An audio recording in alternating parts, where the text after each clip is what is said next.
Ya Nur,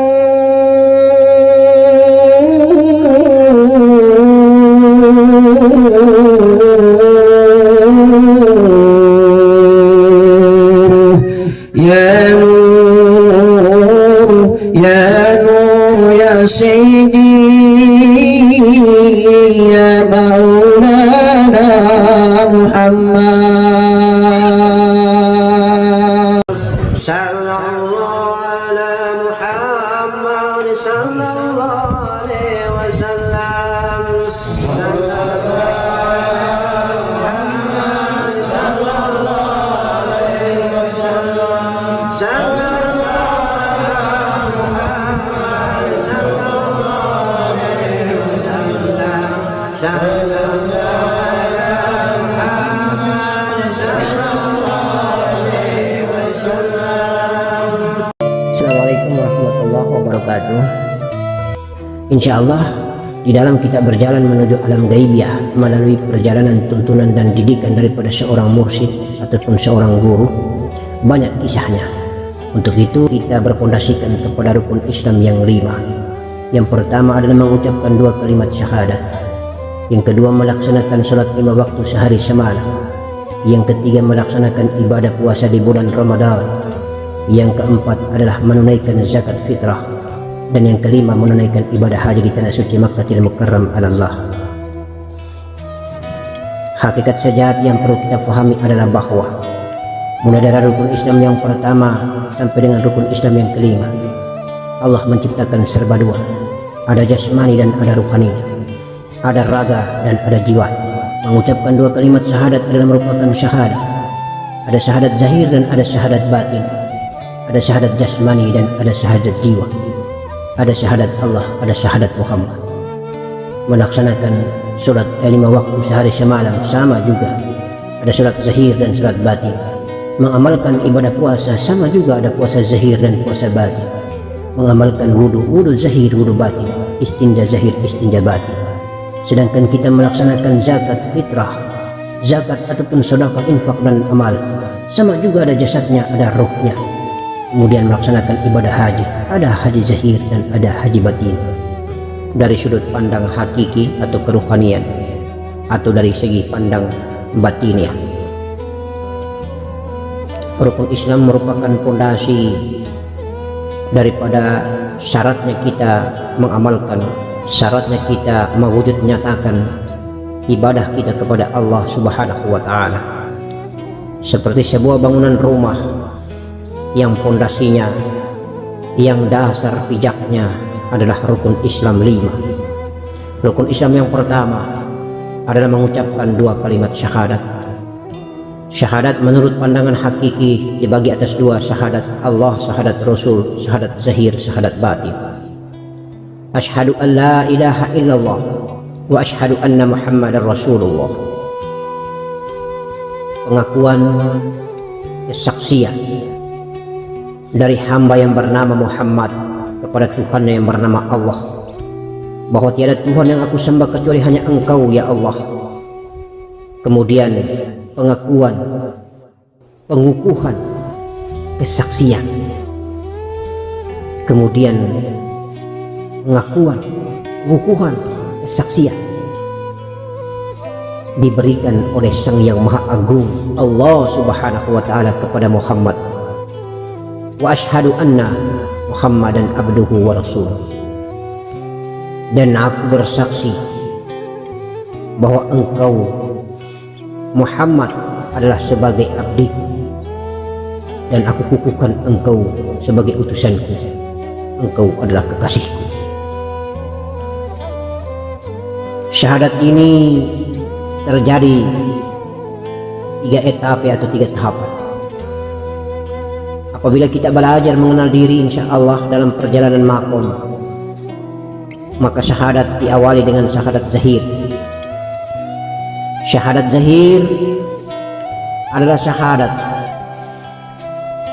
yang secara zahir disebutkan oleh jasmani mulut, kemudian juga dijawab oleh jasmani mulut.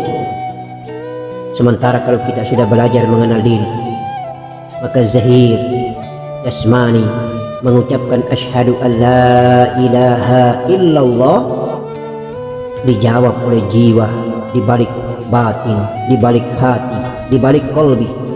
Dengar suara nun jauh di sana menjawab, wa asyhadu anna Muhammadan abduhu wa rasuluh, atau wa asyhadu anna Muhammadar Rasulullah. Pengukuhan kesaksian jawaban dari batin hakiki yang berasal langsung dari Allah Subhanahu wa Ta'ala, di balik rasa, di balik jiwa, di balik jasmani. Itulah jiwa menjawab, itulah Allah menjawab, itulah Allah memfasilitasi dirinya melalui nur Muhammad atau rasa, melalui jiwa. Kemudian terdengarlah suara itu dari balik ladang hati. Kemudian kesaksian yang kedua, syahadat yang kedua terjadi tatkala perjalanan makom jiwa tenggelam di dalam nur Muhammad atau rasa. Maka pertemuan antara jiwa dengan Allah di balik nur Muhammad terjadi pula. Asyhadu an la ilaha illallah, jiwa menghaturkan kesaksian itu, jiwa menantunkan kalimat syahadat itu, asyhadu an la ilaha illallah. Allah melalui fasilitas zahirnya yang bernama Nur Muhammad menjawab, wa asyhadu anna Muhammadar Rasulullah. Terjadilah pengakuan dan kesaksian, terjadilah perkasih-kasihan di antara jiwa dan Nur Muhammad. Lalu lebur dan fana, gelam dalam liputan Nur Muhammad, jiwa tiada, yang ada adalah Nur Muhammad. Kemudian terjadi lagi kesaksian dan pengukuhan itu. Kesaksian dan pengukuhan itu terjadi di mana Nur Muhammad berjalan bertemu Nur Allah, nurun ala nurin. Syahadat itu terjadi, insya Allah. Syahadat itu adalah merupakan syahadat yang menjadi rahasia di atas rahasia. Apakah ungkapan syahadat itu adalah asyhadu an la ilaha illallah wa asyhadu anna Muhammadar Rasulullah? Itulah yang menjadi rahasia, yang pada tahapan-tahapan nanti kita akan belajar lebih jauh dan kita akan tahu sendiri di mana sang kekasih. Insya Allah ketika berjalan menuju makom yang tertinggi itu, dia sendirilah yang mendengar rahasia itu, dia sendirilah yang mendengar khasanah rahasia ucapan syahadat itu. Apakah bunyi kalimat syahadat itu masih berbentuk kalimat atau berwujud kalimat atau berungkapkan kata-kata asyhadu an la ilaha illallah wa asyhadu anna Muhammadar Rasulullah, atau kalimat dan kalimat itu sudah tiada terjadi, yang ada hanyalah la hurfun wala haustin, atau pengalaman perasaan-perasaan ghaibiyah yang hanya dialami oleh pejalan-pejalan spiritual yang telah tiada.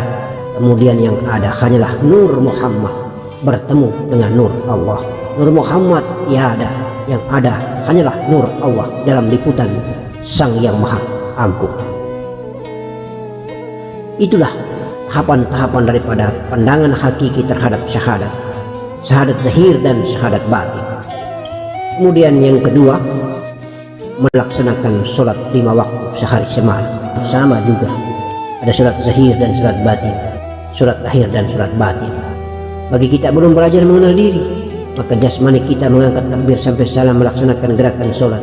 Jasmani kita pula yang merasakannya, jasmani kita pula yang mempunyai angan-angan dan menghayal bahwa sekarang kita bertemu Allah, sekarang kita bersujud dan menyembah di atas sajadah, bahwa kita telah bersujud dan menyembah Allah Subhanahu wa Ta'ala.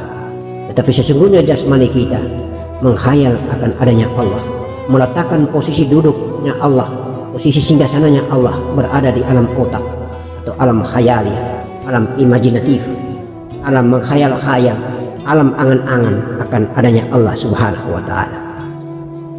Kemudian kita belajar mengenal diri, maka pada saat kita melaksanakan sholat, gerak-gerik indrawi lahir melaksanakan gerak takbir sampai dengan salam.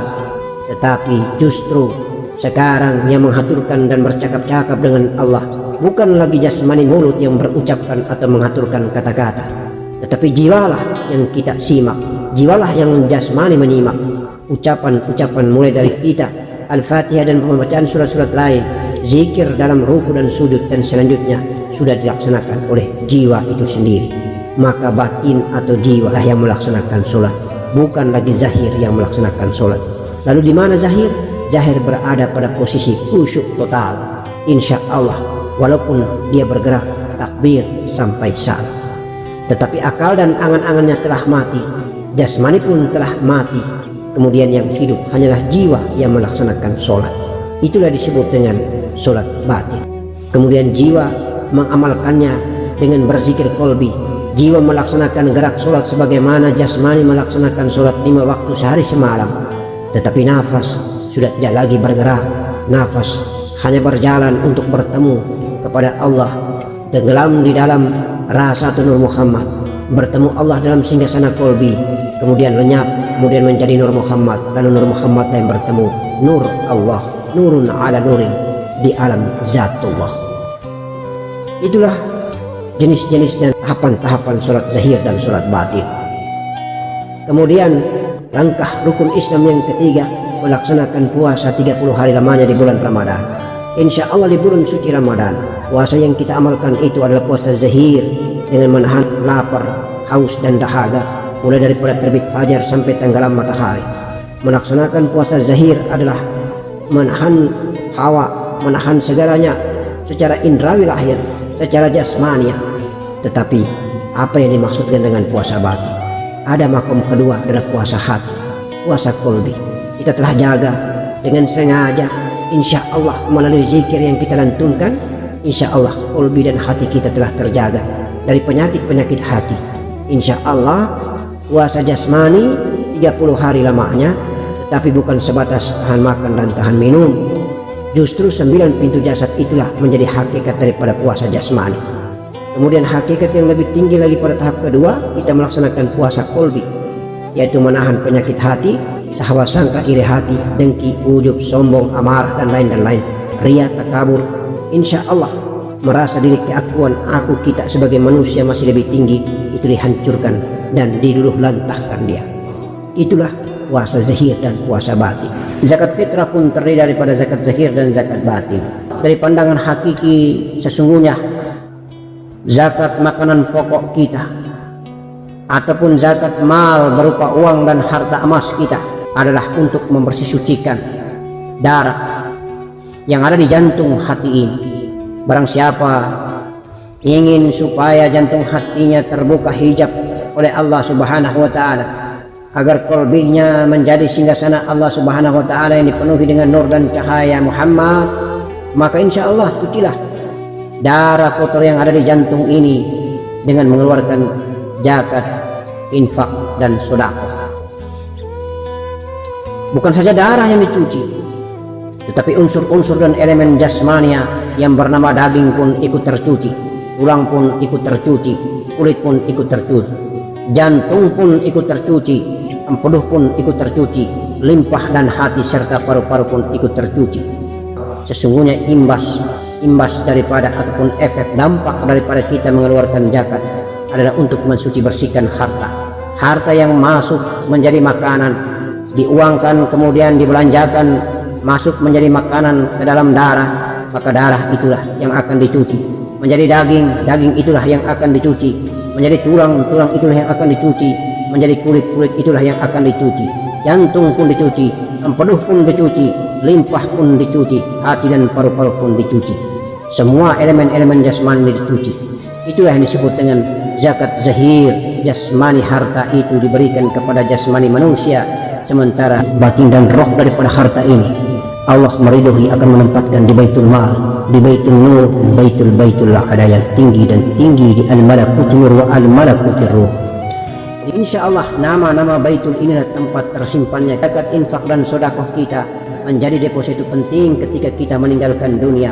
Malaikatul Zabania, Malaikatul Rohania, Malaikatul Zania, Malaikatul Salia, mereka ditugaskan Allah Subhanahu wa ta'ala untuk mengambil hakiki daripada zakat, infak dan sedekah kita.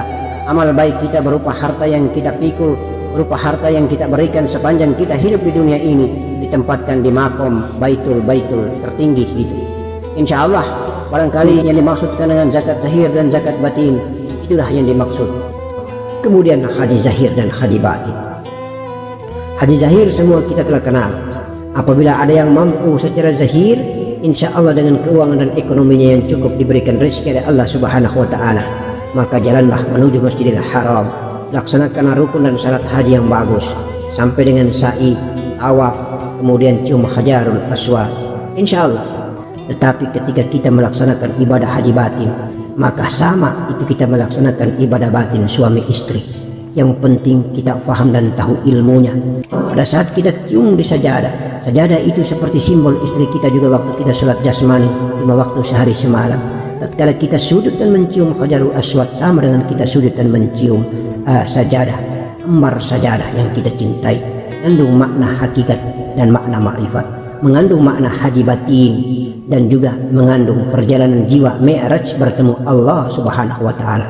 Karena tidak semua hamba manusia yang saleh ketika dia melaksanakan di atas sajadah khusyuk dan total bertemu Allah, tetapi tidak semua hamba Allah yang saleh ketika menggayuh kenikmatan biologis bersama istrinya dia ingat kepada Allah Subhanahu wa Ta'ala. Karena banyak orang yang lalai karena terpedaya dengan kenikmatan biologis, dia lupa sesungguhnya dia mengatakan bahwa ini adalah biologis jasmani semata. Insya Allah sampai kita saleh seperti ulama dan kita mubaligh di atas sajadah, tapi keluar dari sajadah justru di atas ranjang kita seperti binatang. Insya Allah na'udzu billahi min zalik. Jangan sampai kita lalai. Di atas sajadah kita ulama, di atas ranjang pun kita ulama. Di atas sajadah kita saleh, maka di atas ranjang pun kita saleh. Itulah, di atas sajadah kita haji, maka di atas ranjang pun kita haji. Ada uang kita berangkat ke Mekah, haji pula lah kita. Maka itulah lengkap haji zahir dan haji batin. Insya Allah garis besar ini menandakan bahwa rukun Islam 5 ada zahirnya, ada batinnya, ada syariatnya, ada tasawufnya, ada syariatnya, ada hakikinya. Wassalamualaikum warahmatullahi wabarakatuh.